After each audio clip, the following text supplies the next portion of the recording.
presented by Raj Devi Music।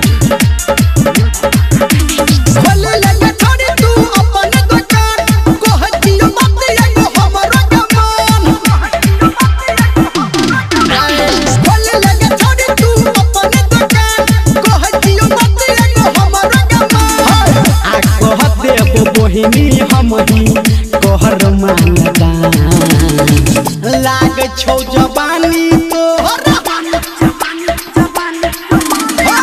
लाग छौ जवानी तोहर मीठा जरदा पान हे कोई लाग छौ जवानी तोहर मीठा जरदा पान। अभी आप सुन रहे हैं धर्मेंद्र निर्मलिया को कंचन इब्राहिमपुर। एगो हरा पत्ता पे चूना चाचा छोड़ी मर के कथा के और सुपारी के टुकड़ा मिटा दे के भूख हेते फिरी ही माथा के।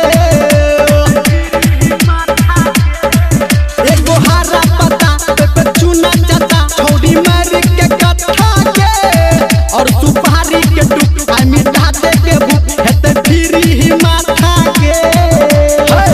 बनते रसदार बड़े हमर छै अनुमान लाग छौ जवानी तोहर लाग छौ जवानी तोहर मीठा जरदा पान हे कोई लाग छौ जवानी तोहर मीठा जरदा पान।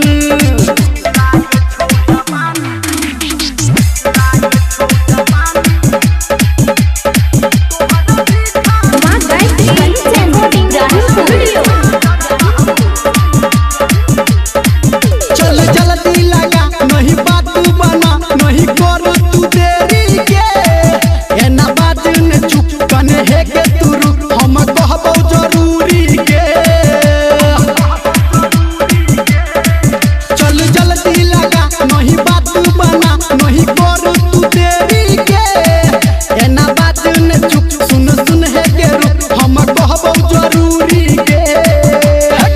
कहो धर्मेंद्र तोरा खुल के सुन कहानी लाग छौ जवानी तोहर लाग छौ जवानी तोहर मीठा जरदा